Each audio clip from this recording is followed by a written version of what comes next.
வந்து எட்டி உதைச்சி கதை மாட்டி இழுத்தையில கோவத்தை என்ன நான் பார்த்து ரசித்தேன் அப்படின்னு அவங்க அம்மா பாராட்டுவாங்க, உங்கள் அக்கா பாராட்டுவாங்க. ரொம்ப சந்தோஷம். ஹாய் ஃப்ரெண்ட்ஸ், எல்லாருக்கும் வணக்கம்.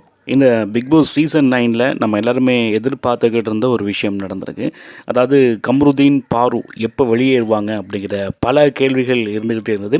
நிறைய பேர் சமூக வலைத்தளங்களில் வீடியோலாம் போட்டுருந்தாங்க. ஏன் இவங்களை வெளியே அனுப்பவே மாட்டேங்கிறாங்க, இவ்வளோ விஷயங்கள் பண்ணியிருக்காங்க, இப்போவும் ஏன் இவங்களை காப்பாற்றுறாங்க, மக்களால் இவங்க தெரிவு செய்யப்படுறாங்களா அல்லது பிக் பாஸ் டீமே இப்படி தெரிவு செய்கிறாங்களா அப்படின்னு பல கேள்விகள் இருந்துக்கிட்டே இருந்துச்சு இல்லையா. அதுக்கான பதில் இப்போ கிடச்சிருக்கு. நம்ம விஜய் சேதுபதி ஒரு ப்ரொமோ இப்போது வெளியிட்டிருக்கிறாங்க. அந்த ப்ரொமோவில் வந்து நம்ம விஜய் சேதுபதி ரெட் கார்டு கொடுத்து பாரு, கம்ருதீன் 2 பேருமே வெளியே போங்க அப்படின்னு சொல்கிற மாதிரி ஒரு ப்ரொமோ இப்போ வெளியாகிருக்கு. அதை பார்க்கும்போது ரொம்ப சந்தோஷமாக இருக்குது. அதுவும் இப்படி சொல்கிறாரு என்ன அப்படின்னா, நீங்கள் வெளியே போனதை நினச்சி உங்கள் வீட்டில் இருக்கவங்களும் கம்ருதீன் வீட்டில் இருக்கவங்களும் ரொம்ப சந்தோஷப்படுவாங்க அப்படி இப்படின்னு சொல்லிட்டு இருக்காரு. ஏன்னா சாண்ட்ராவை தள்ளிவிட்டது, இந்த விஷயங்கள்லாம் அவங்க வீட்டில் ரொம்ப பெருமையாக நினச்சி சந்தோஷப்படுவாங்க அப்படின்னு நம்ம விஜய் சேதுபதி சொல்லி அவங்கள வெளியே அனுப்புகிறாரு. அதை பார்த்தோன்னே ரசிகர்கள் எல்லாமே ரொம்ப சந்தோஷப்படுற மாதிரி அந்த ப்ரொமோ வெளியாகிருக்கு. அந்த ப்ரொமோவை பார்க்கும்போது உண்மையிலே நமக்கும் ரொம்ப சந்தோஷமாக இருந்தது. நல்ல காரியம் பண்ணீங்க, இதை வந்து நீங்கள் முன்னாடியே பண்ணியிருக்கலாம், ஏன் இவ்வளோ லேட்டு அப்படிங்கிற மாதிரி ஒரு ஃபீல் இருந்தது.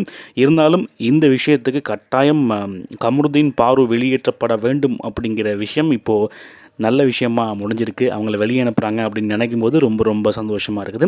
அந்த இடத்துல நம்ம கானா வினோத் வந்து சரியான முறையில் நடந்திருந்தார். ஏன்னா கம்ருதீனுக்கு ஆதரவாக சில விஷயங்கள் செய்துக்கிட்டே இருந்தார். அந்த விஷயங்கள் நிறைய பேருக்கு பிடிக்கவே இல்லை.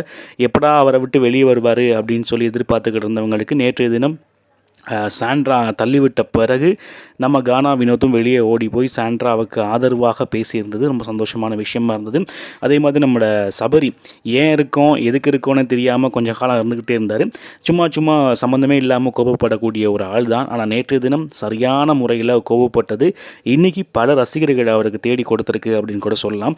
ஏன்னா இதுவரைக்கும் சபரி மீது பல விமர்சனங்கள் இருந்துக்கிட்டே இருந்தது. அதாவது எதுக்கு அவர் பிக் பாஸில் இருக்கார் அப்படின்னு பல விமர்சனங்கள் ஒரு பக்கம் இருந்துக்கிட்டே தான் இருந்தது. ஆனால் நேற்று நடந்துக்கிட்ட சம்பவம் வந்து நிறைய ரசிகர்களை அவருக்கு கொடுத்துருக்கு. அதே மாதிரி நம்ம விக்ரம் அவர் பக்கம் நிறைய விமர்சனங்கள் ஒரு பக்கம் இருந்துக்கிட்டே இருந்தாலும் நேற்று அவர் நடந்துக்கிட்டு இருந்த விஷயம் வந்து ரொம்ப நல்ல விஷயமா இருந்தது. அதே மாதிரி திவ்யா ரொம்ப கெத்தாக அந்த காரில் நம்ம கம்ருதீனுக்கு மாஸ்க் காட்டி பேசுனதும் ரொம்ப நல்லா இருந்தது. எப்போவுமே பாரு மீது ஒரு கோபம் நம்மளுடைய திவ்யாவுக்கு இருந்துக்கிட்டே இருக்கும். அதை முழுமையாக நேற்று வெளிப்படுத்தியிருந்தாங்க. அது ரொம்ப நல்லா இருந்தது. இப்போ அந்த கார் டாஸ்க்கு முடிஞ்சிருது. கார் டாஸ்க்கு முடிஞ்சோடனே இப்போ பாரு, கம்ருதீன் வெளியேற்றப்பட்டிருக்காங்க அப்படிங்கிற நல்ல விஷயம், ரொம்ப சந்தோஷமான விஷயம்தான். இதை பற்றிய உங்களுடைய கருத்து என்ன அப்படிங்கிறத கமெண்ட்டில் சொல்லுங்கள். மறக்காமல் நம்ம யூடியூப் சேனலை சப்ஸ்கிரைப் பண்ணி வைங்க. இன்னொரு வீடியோவில் உங்களை சந்திக்கிறேன். வணக்கம்.